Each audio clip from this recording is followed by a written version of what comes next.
Many Kenyans are wondering what next after Azimio leadership led Kenyans in mourning the many Kenyans who died during their so-called peaceful demonstrations protesting over high cost of living.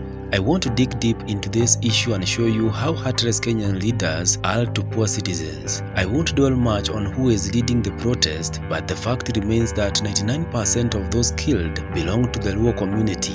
When Azimio leadership called for countrywide protest, they had stated they will march to State House to eject Ruto. It never happened. Raila is known to have a very large group of die-hard fans who, no matter what, believe in him, and whatever he says is taken very seriously by all without minding what will happen. Speaking on Wednesday after going around the hospitals, visiting the injured and visiting even the mortuary, Raila appeared to renew his energy, and on a roadside address, he said no matter what, no matter how many will die, protest will go on whether Ruto or police want or don't want.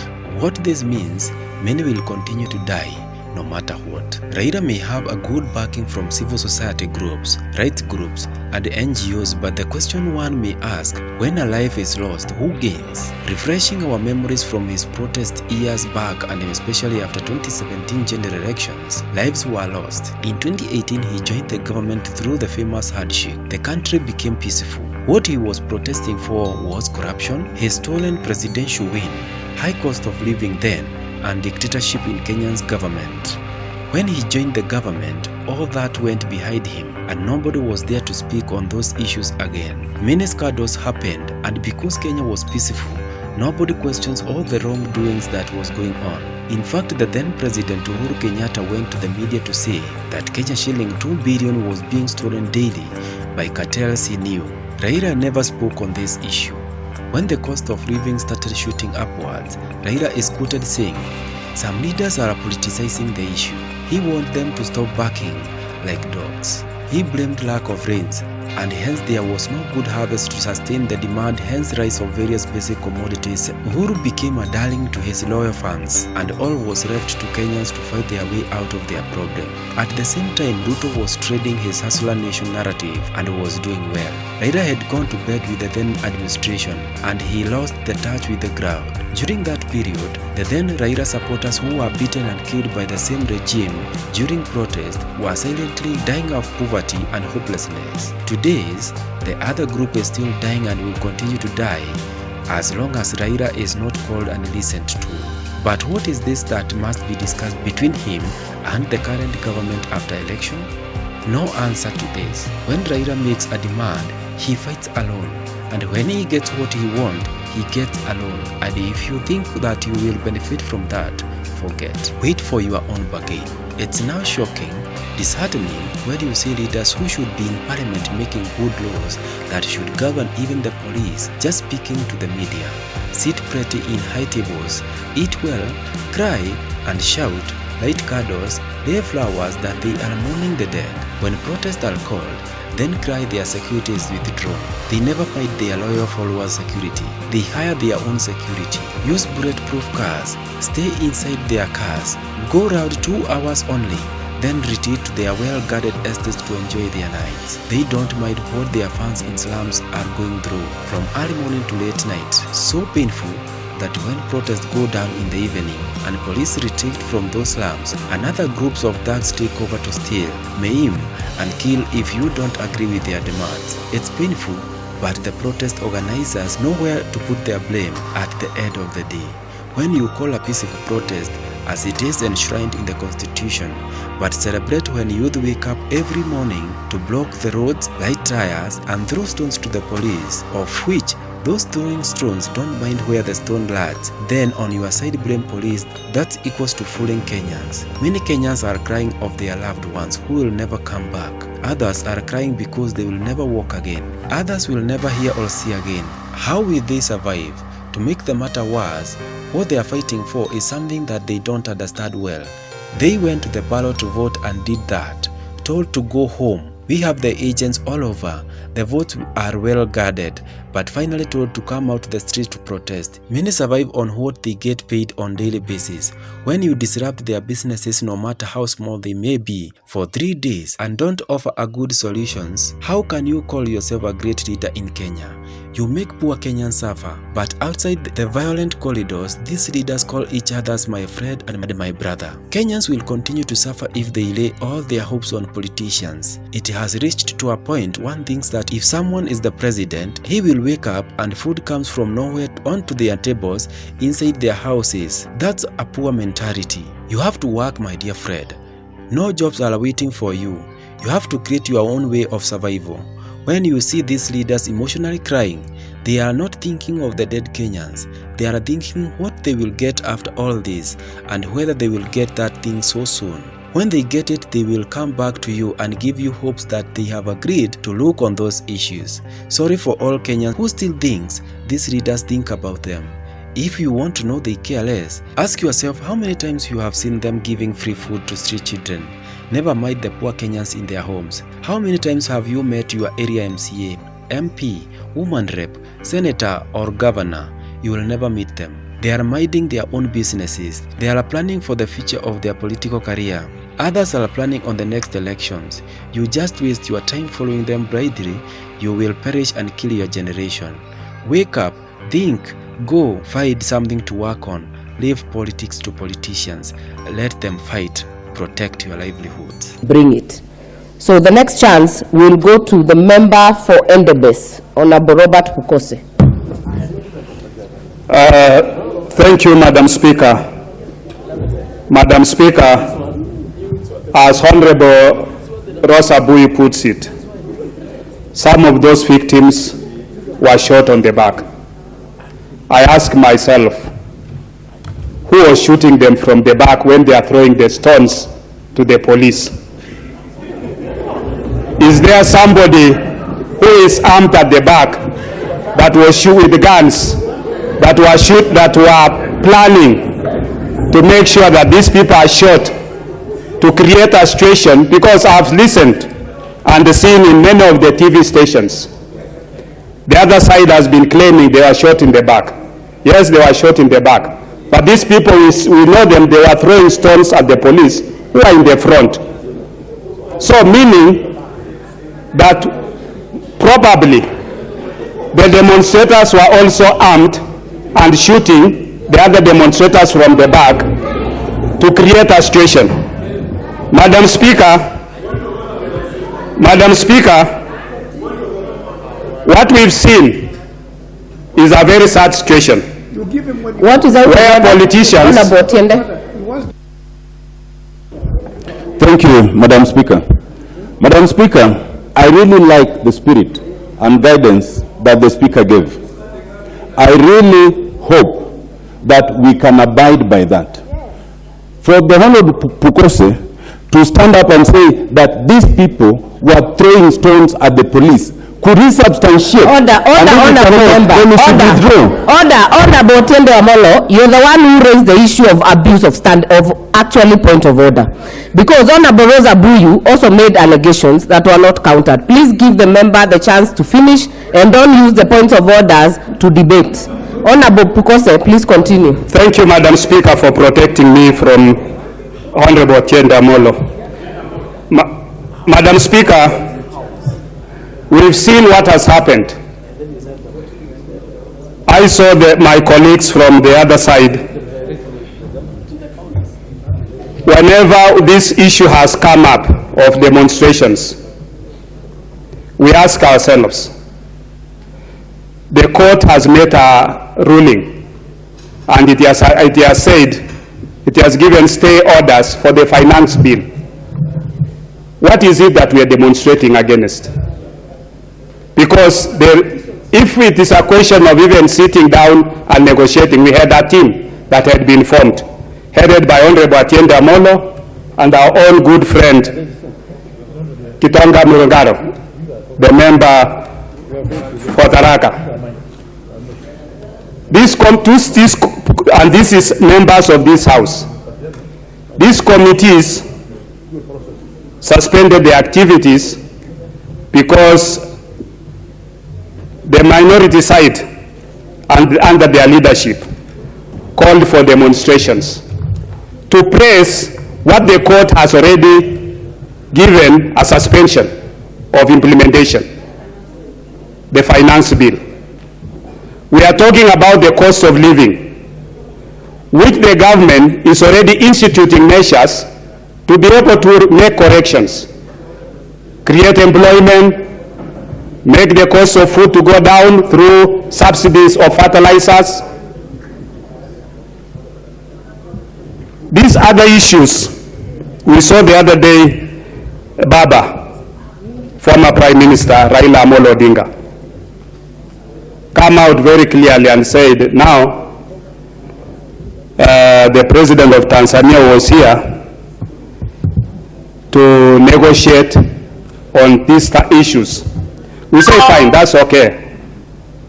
But what are these issues that we want to negotiate about? Is it negotiating about the cost of living? Is it negotiating about the cost of food?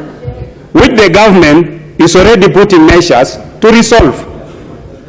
If you have better ideas, I think it is better for former Prime Minister to sit down with our President, because we now see him recognizing President Ruto that he won fairly. Sit down with President Ruto, tell him how best he thinks President Ruto is not implementing projects to bring down the price of food. Mr. Speaker, what we heard from our colleague is vigils, which to me I think is crocodile tears, because if they had not called for demonstrations, we would not have lost those lives. But they are calling, you will find that when they are doing these vigils, people are pretending to be holier than thou. Honorable Pukose, what is out of order, Ivo Bara, Honorable Ivo Bara? Madam Speaker, I think we are here to discuss matters on police brutality. Why do you bring in Baba's name here? We have been asked to discuss this matter soberly. Please, Honorable Madam Speaker. Honorable, you will get the chance to debate. Please, honorable members, we are all here. We know the context, and I think Honorable Rosa Buyu has done very well in executing this motion. We will give all of you a chance to contribute. So finish up, Honorable Pukose. You have a few minutes. Finish up. Thank you, Madam Speaker. Madam Speaker, I saw some of them putting on even white clothes and attending vigils. To me, it's crocodile tears. Because if they had not called for the demonstrations, we would not have lost those lives. With those few remarks, I want to note my comments. Order, members. The next chance, there is no one on the floor that cannot be anything, possibly out of order. We will give the next chance to the member for Alego Usonga. Mr. Speaker, before I move this motion, I'd like to thank you for being very considerate. I'd requested that we move it on Tuesday, but for unseen circumstance it wasn't, and you still provided for Wednesday, and when I put in the request, you moved it today, and I want to thank you for that. Mr. Speaker, I rise to move the motion regarding reported police brutality in various parts of the country. Mr. Speaker, Article 37 of the Constitution provides for the right of... You start by reading the motion as you framed it.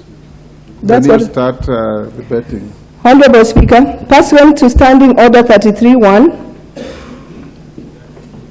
I seek leave for adjournment of the House for the purpose of discussing a definite matter of urgent national importance regarding the reported police brutality in various parts across the country. Honorable Speaker, Article 37 of the Constitution provides for the right of every person to assemble, to demonstrate, and to picket.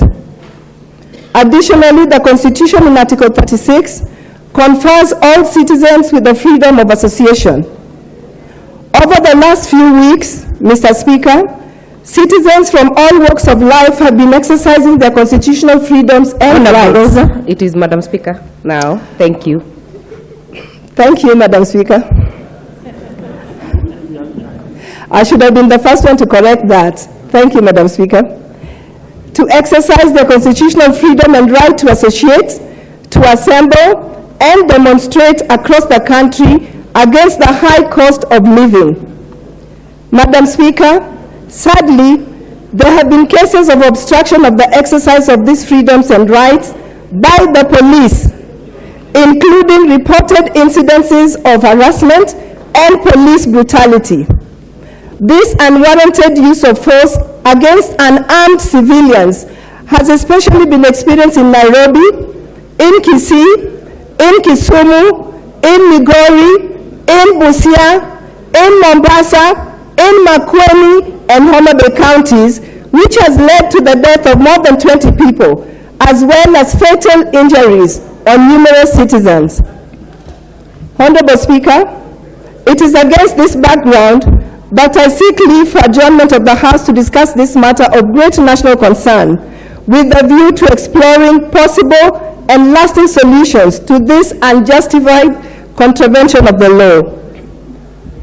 Madam Speaker,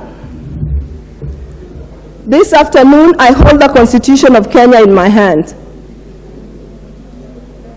This Constitution that we passed overwhelmingly as Kenyans does two things for me.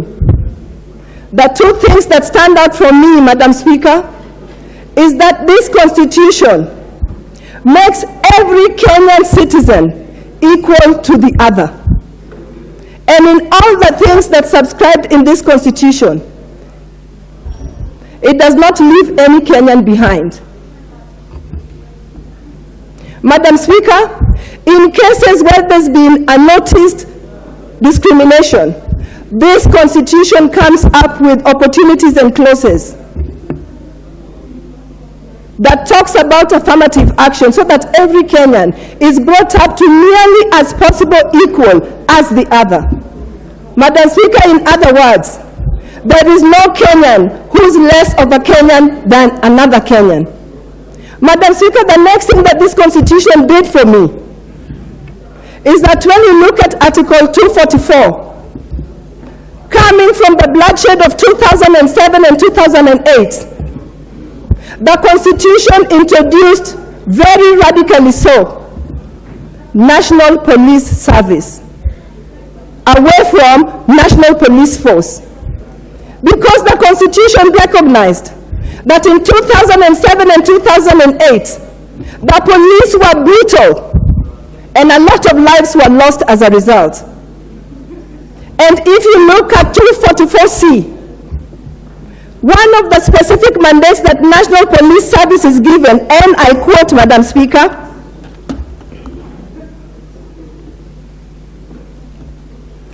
is to comply with the constitutional standards of human rights and fundamental freedoms. End of quote. Madam Speaker, one such freedom is enshrined in Article 37 of this Constitution, where every Kenyan is given a right and an opportunity to picket, to demonstrate, if they so wish.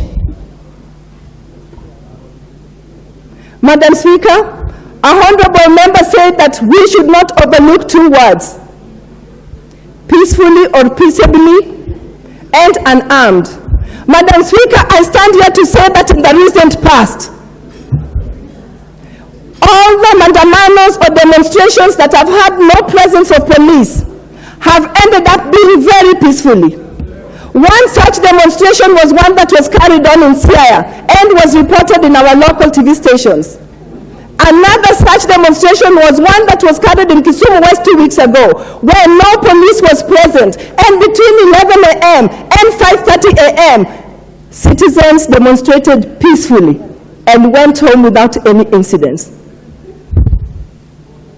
Madam Speaker, It is therefore proven that the police, instead of acting in their protection role, actually provokes demonstrators who are otherwise very peaceful. In the provocation, Madam Speaker, there's tear gas, there's water batons, there's live bullets,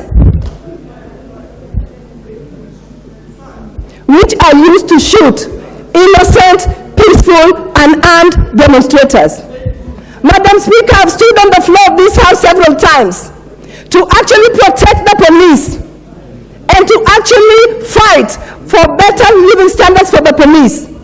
But on this front, the police of Kenya has failed Kenyans. They've turned into a killing squad. As I stand here today, you're seeing me in a black headscarf. I'm mourning 2 young men from my sub-location. One killed in Kondele at the flyover, way beyond the time of the demonstration. But as he's going home from work, a policeman at the flyover shoots at him. The boy had absolutely nothing. The other one killed in Kitengela.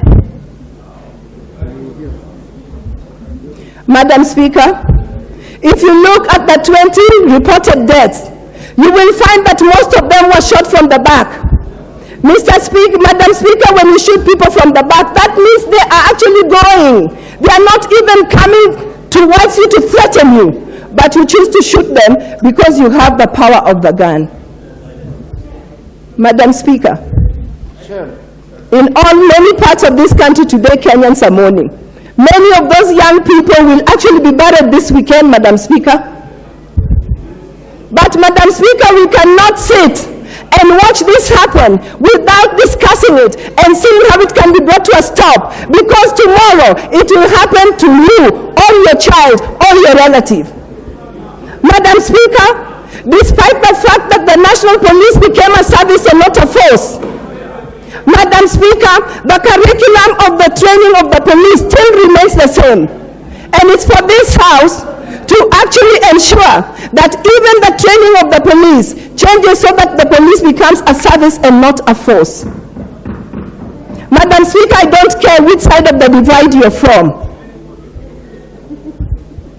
Because when the time comes and you face that policeman with a gun, a policeman who's only been trained to shoot, you will die, whether you belong to which side of the political divide.